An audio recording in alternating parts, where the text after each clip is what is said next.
of the truth, proud of the part they played in liberation, newly conscious of their collective power, the ordinary...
Life story during the war. Ramon Regalado. Regalado was born in 1970 in the Philippines. He was a machine gun operator with the Philippine South under U.S. Army forces when troops were forced to surrender in 1942 to the Japanese after a grueling 3-month battle. The prisoners were forced to march some 65 miles or 105 kilometers to a camp. Ramon Regalado was a Filipino soldier who was cuffed by Japanese troops in 1942 while fighting alongside Americans during World War II. Ramon Regalado was starving and sick with malaria when he slipped away from his Japanese captors during the infamous 1942. Bataan death marched in the Philippines, escaping a brutal trudge through a steamy jungle that killed hundreds of Americans and thousands of Filipinos who fought for the U.S. during World War II. After the war ended and he survived the terrible Bataan Death March, he moved to San Francisco to advocate for other military veterans. Regalado passed away last month at the age of 100. How Ramon Regalado survived the war. Regalado survived and slipped away with 2 others, all of them sick with malaria. They encountered a farmer who cared for them, but only Regalado lived. Afterward, he joined a guerrilla resistance movement against the Japanese and later moved to the San Francisco Bay Area to work as a civilian for the U.S. military. Description of Ramon Regalado, meaning of life. The actual meaning of life is to fulfill your purpose in life and accomplish your goals. What Ramon Regalado means here is everyone has a purpose of why they are living. None of us will be here if we all didn't have a purpose. Regalado was a humble man and an eloquent one. He embodied the values of the greatest generation: duty to country, honor, and love for freedom. According to Regalado, they sacrificed together performance without foods and no supplies. He lived long enough to be personally honored. Life has meaning under all circumstances, even the most miserable, as what the story of Ramon Regalado.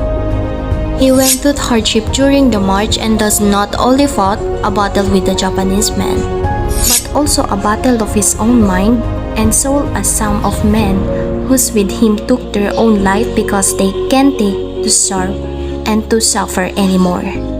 People have will to meaning based on the story of Ramon Regalado. He has seen a meaning of life as what he said. I'm not going to die. When we see meaning, we are ready for any type of suffering. Compared to Viktor Frankl's sources of meaning. Suffering. Suffering is a source of meaning is both curious and also understandable when it's seen in the light of pain that leads to enlightenment. There is more than one religion in the world that is founded on the suffering of its prophet.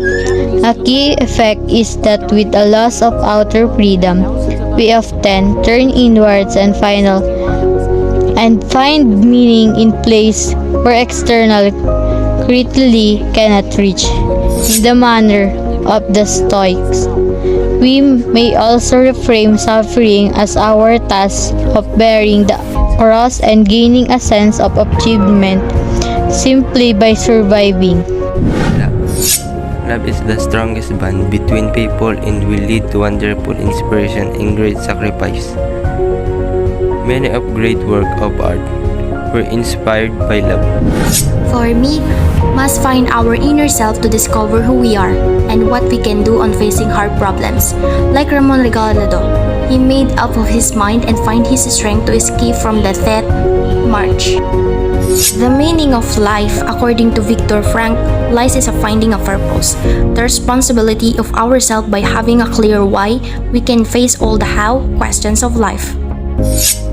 Only by feeling free and sure of the objectives that motivates us we will be able to make the world a better place. Less logotherapy assumptions. The human being is an entity consisting of body, mind, and spirit. The first assumption deals with body, mind, and spirit. According to Frank, the body and mind are what we have, and the spirit is what we are. Body and mind are what we have, and the spirit what we are. Second, life has meaning under all circumstances, even the most miserable. Assumption twist ultimate meaning.